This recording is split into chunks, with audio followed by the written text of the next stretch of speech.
Hey guys, this is Omer from MMOs.com doing a quick weekly news recap of major MMO news, announced with the week ending January 28th, 2019. This is episode number 184 of the recap, and the first of news this week comes from Bronze Entertainment regarding their fantasy MMORPG Astellia. Last week they announced that Astellia will be buy-to-play in the West, and they also promised that the game won't be pay-to-win. They're aiming to make the cash shop items found in the South Korean version obtainable in-game rather than in the store. It looks like they're following in the footsteps of Planetside Online and Bless in charging money for the Western version, while the Korean and other Asian versions to launch as free-to-play games. I'm a little iffy on this because if they charge money and don't do anything scummy, that's actually fine. But we've seen how a lot of Western buy-to-play games end up being pay-to-win. I mean, do you remember when Black Desert Online specifically said the Western version won't be pay-to-win because items like the Blessing of Kamslivia won't be available in the Western version because they're too pay-to-win, and then literally 1 year later they add that exact same item into the game. So we'll see if Astellia stays true to their word or not. The other big change in the Western version is that classes will not be gender locked, whereas they have been in the Asian version, which is a nice little change. The game itself is set to launch sometime in the summer, with 2 rounds of closed beta testing scheduled to happen between now and then. Next up, Ascent Infinite Realm, the upcoming MMORPG from Bluehole, is officially going to be free to play in Southeast Asia and Thailand, according to info from the local publishers. No word on the business model in the West though, but given that Astellia is going to be buy to play, I wouldn't be surprised if Ascent Infinite Realm also did the same thing. We also know that the human race in the game isn't gender locked, but the animal race itself will be. Now, Ascent Infinite Realm has received a decent amount of hype here in the West, but like Astellia, it'll be powered by Unreal Engine 3, which makes me a bit hesitant because a lot of MMORPGs that are built on Unreal Engine 3 had performance issues. The actual Astellia trailer looked pretty good in terms of performance, but if you remember seeing the original Ascent Infinite Realm trailer, even the trailer seemed a bit laggy, but we'll see when the game comes out. Unfortunately, no release date for the Western version just yet. Up next, some interesting industry news. Jagex, the British studio behind RuneScape, is up for sale according to a news report from Reuters. Its current Chinese owner, Shadong Hongda, bought the studio back in 2016 for $300 million and raised quite a bit of eyebrows as Shadong Hongda was a large iron ore mining company in China. They've since kept Jagex inside their new gaming subsidiary, but it was still kind of weird to see a gaming company bought by a Chinese iron ore company. Since then, though, Jagex set new records in 2018 with its highest ever monthly active users and highest profit ever. So I expect that Jagex will fetch a premium price. The question is, who's going to be buying Jagex? It could be Tencent, maybe Nexon, who knows. There's been a lot of interest in gaming lately, and a lot of these gaming companies have been bought out recently, so I wouldn't be surprised to see a crazy high price for Jagex, but we'll have to wait and see. It should be interesting.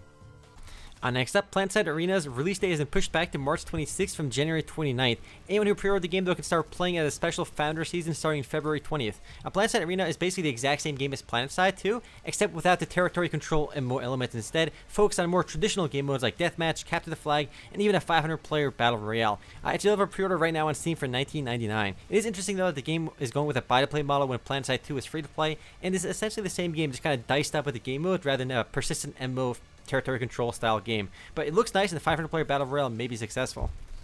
Up next, Guardians of Ember, the action RPG that used to be buy-to-play, is officially relaunched through Gameforge, but this time it's free-to-play. So if you're looking for yet another Diablo-like experience, but have already played Path of Exile and want to try something else, Guardians of Ember is now an option. A free-to-play option. The game has always been pretty dead when it was buy-to-play through Incel Games on Steam, so perhaps the free-to-play will breathe new life into it. I always find it funny that the company behind this game was Incel Games. What a ridiculous name. But then again, that was just the publisher. I'm sure I think the developer is RuneWaker, some Taiwanese company. Next up, while the Elsewhere update is still months away, players can experience the Wrathstone DLC and Update 21 for the base game on Elder Scrolls Online's public test servers right now. The Wrathstone DLC introduces a new dragon storyline, which leads up to the Elsewhere chapter. Also included are 2 new dungeons, Frost Vault and Depths of Malthar, along with new item sets, unique collectibles, and a new pet, and more. The base game update also includes a new battleground, new PP rewards, and a bunch of quality of life improvements. I expect all these goodies to launch sometime in February, but they're out right now on the game's public test server. Up next, the Japanese-developed MMORPG Onigiri is launching on Nintendo Switch on January 31st and will be coming to Steam sometime in February. While this isn't exactly a new game, as it launched back in 2014, it's nice to see yet another MMORPG embrace consoles. This one's actually been out on PS4 and Xbox already, and is now just coming to Switch at the end of the month, and again, the Steam release is coming next month. I think 2019 will be a big year for MMORPGs for consoles, as more and more of these games are making their console debuts. Black Desert Online will be launching on Xbox as well soon. It's also worth mentioning that Onigiri will be cross-play compatible between the Switch, the PC, and the Steam versions. And there really aren't that many Japanese-developed PC MMORPGs, so it's worth mentioning that this is one of the few Japanese-developed MMORPGs. Even the trailer in the background you're seeing right now is very Japanese anime-esque. What a fan service scene. Next up, we have a new survival MMO which will be launching into early access on Steam sometime in the spring, titled Last Oasis, which bills itself as a nomadic, post-apocalyptic survival MMO. Players build bases, mobile contraptions, create clans, and fight over resources, all while trying to avoid the dangerous environment. Clan warfare and territory control will be a big part of the game, and the mechanics look like a mix between Fallout 76 and Atlas, and even Rust. While I loved Rust personally, it's hard for me to get excited for any of these survival games, as they've never just felt good the same way Rust has for me. But perhaps this one might be decent. No word on release date just yet, but we do know it'll be an early access sometime in this spring, and as with most survival games, Last Oasis will be buy to play. And it looks like a lot of games are trying to make this MMO/survival game hybrid. It hasn't really worked that well for Atlas just yet, and I know Amazon is trying with New World, and we'll see who can actually get this model right, because I think if this works correctly, it could be awesome.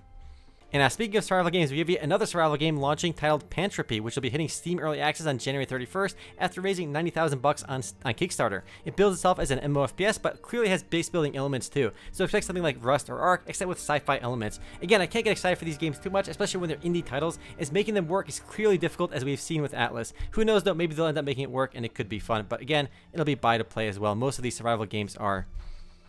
Next up, Pagan Online ended their most recent beta with a new round of beta testing starting sometime in mid-February. If you've never heard of this one, it's a Diablo-like action RPG developed by Wargaming, the guys best known for World of Tanks and Mad Head Games. Ever since Path of Exile took off, we've seen a lot more isometric ARPG games. I think it's a good thing, as I tend to enjoy these kinds of games. On the word on any kind of release date just yet, but the most recent beta was a disaster, apparently with the servers failing to keep up with player demand. Hopefully the beta in February, though, is much smoother.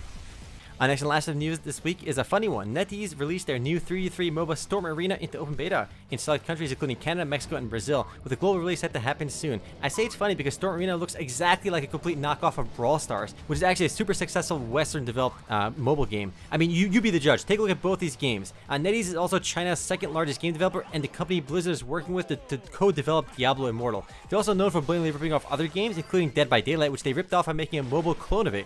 Anyway, given that they're copying a successful game, I bet this one does fairly well. Anyway guys, that's it for MMO News this week. I'll see you guys tomorrow for the podcast. Later guys.